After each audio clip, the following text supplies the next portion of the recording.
Assalamualaikum warahmatullahi wabarakatuh. Alhamdulillah. Allahumma salli ala Muhammad wa ala ali Muhammad. Sahabat hijrah dimanapun berada, hidup adalah perjuangan. Begitu orang mendefinisikan tentang hidup. Tapi kita mesti tahu bahwa kehidupan yang kita jalani hari ini esok akan ditanya oleh Allah Subhanahu wa taala. Sebagaimana di satu masa Rasulullah sallallahu alaihi wasallam didatangi oleh Jibril alaihi salam. Kata Rasulullah sallallahu alaihi wasallam, "Atani atin min indi Rabbi azza wa jal." Datang kepadaku seorang laki-laki di sisi Allah Subhanahu wa taala. Faqala, dia berkata, kata Rasulullah, "Ya Muhammad, ya Muhammad, ismi syi'ta, hiduplah sesuka engkau. Fa innaka maitun, engkau nanti akan mati." Sahabat hijrah yang dirahmati oleh Allah, semua kehidupan akan berakhir. Tidak ada kehidupan yang abadi, karena keabadian itu adalah milik Allah Subhanahu wa taala. Oleh sebab itu, sahabat hijrah, rekan-rekanku yang mulia di hadapan Allah Subhanahu wa taala, insyaallah, sesungguhnya hidup kita hari ini adalah pertarungan antara kebaikan dan kehidupan. Karena di masanya Allah Subhanahu wa taala berfirman, "Fa alhamaha fujuraha wa taqwaha." Allah memberikan ilham kepada manusia, yaitu berupa jalan fujur dan berupa jalan ketakwaan kepada Allah Subhanahu wa taala. Maka hidup kita hanya memilih dua hal. Mau kita fujur kepada Allah atau mau takwa kepada Allah Subhanahu wa taala. Maka sahabat-sahabatku, sahabat hijrah yang baik, sesungguhnya kehidupan yang kita jalani hari ini nanti finishnya akan berakhir sesuai dengan jalan yang kita tempuh di masa hidup.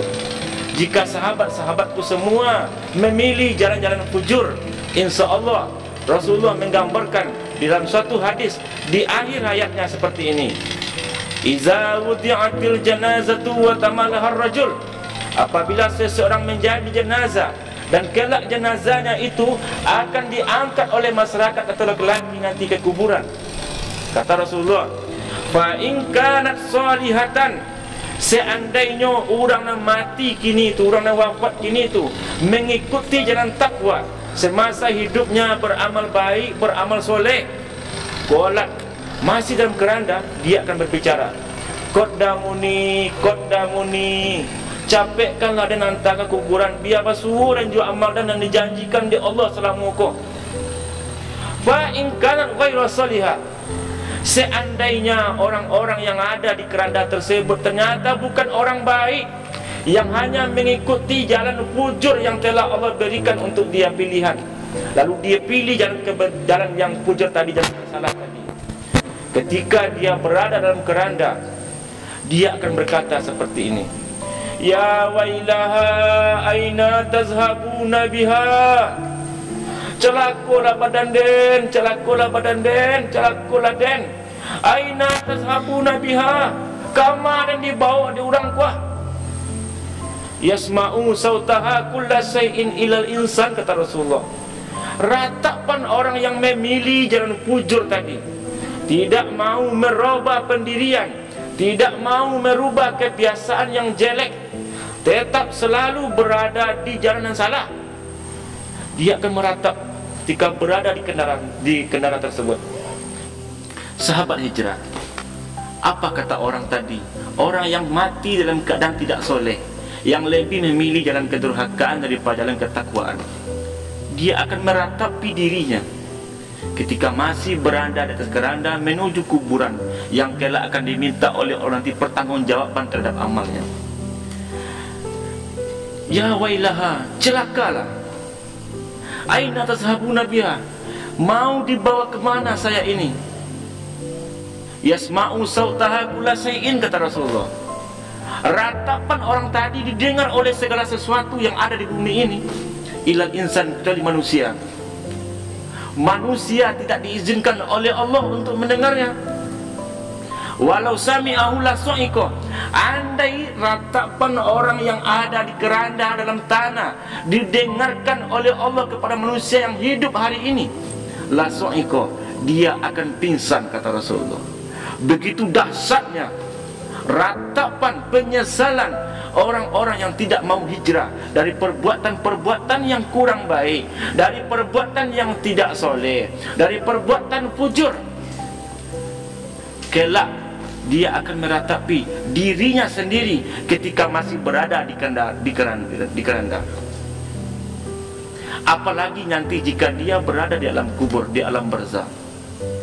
Rasulullah SAW bersabda, kata Rasulullah SAW, apabila nanti seseorang itu diletakkan di kuburannya, atahu malakani, akan datang terhadap dia dua orang malaikat, fayakulani, keduanya berkata kepada orang yang dalam kubur tadi, maza kunta taqulu fi hadzal rajul, wahai orang yang di lubang liang lahat, apa anda peang tentang laki-laki nama Muhammad? Kenal tak je Muhammad? Kata mungkar nangkir. Amal munafiku, adapun orang-orang munafik, dia akan berkata, kuntu aku lumaya kulunas, menurut saya Muhammad tu mau deko kecil orang itu loh cewek Muhammadnya.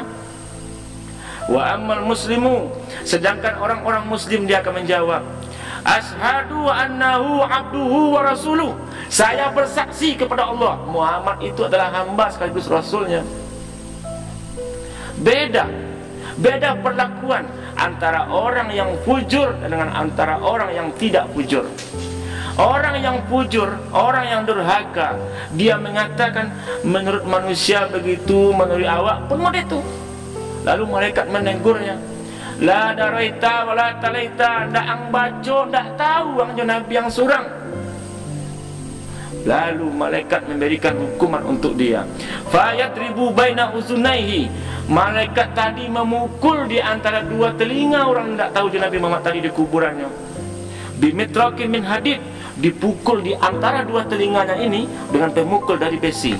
Setelah dipukul oleh malaikat mungkar nakir, fayasihu sautan sahihan, dia memekik, berteriak dengan sekeras-kerasnya.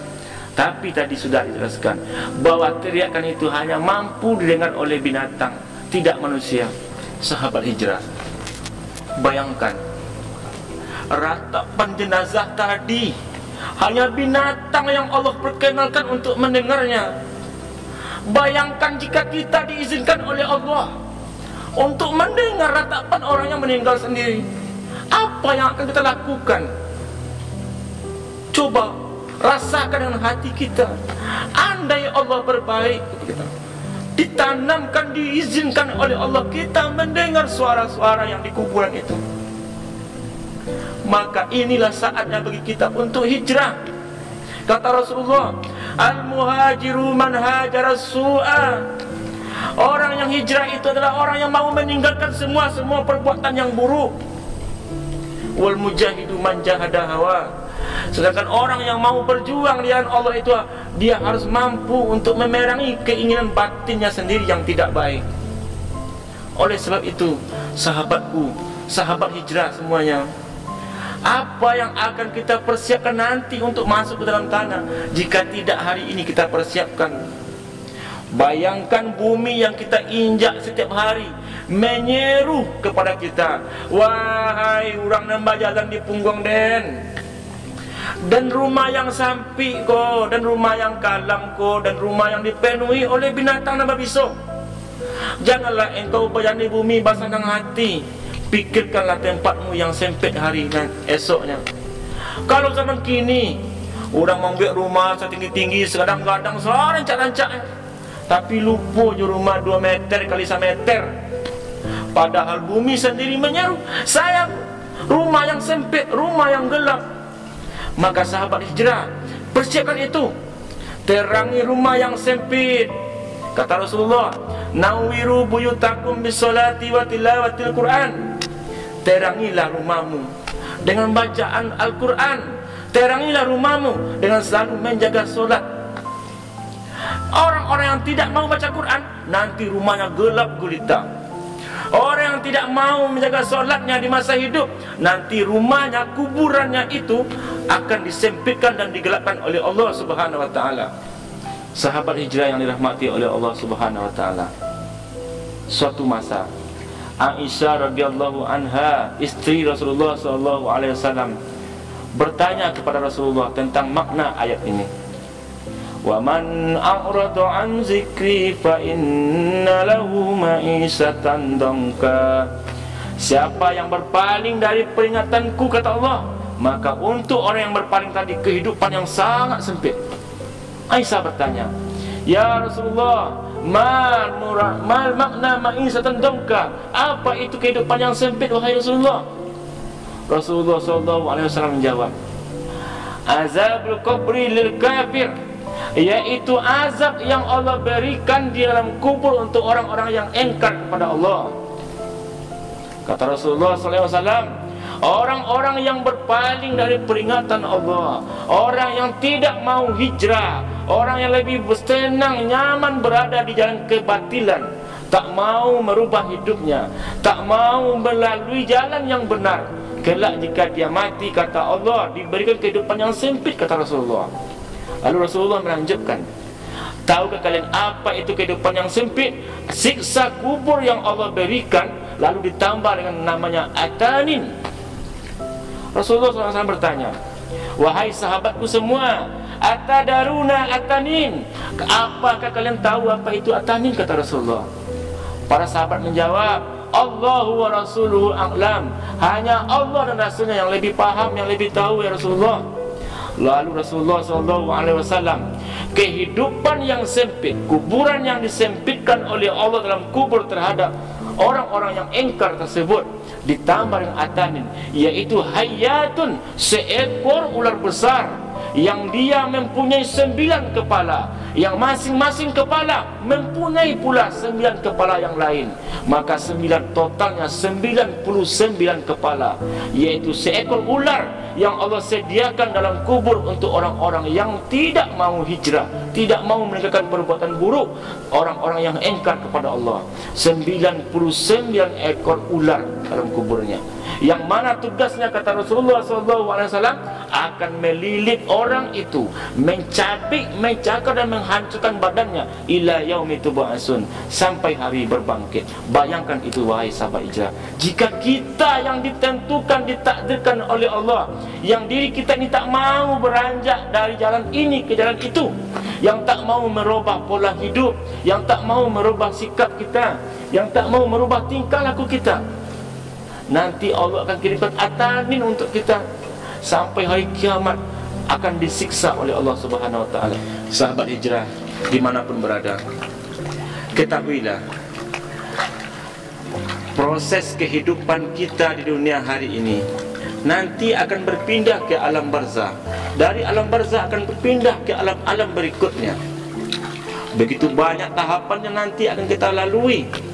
Di padang mahsyar tidaklah bergeser tapak kaki seorang manusia, kata Rasulullah, kecuali akan ditanya terhadap dirinya tentang 4 hal.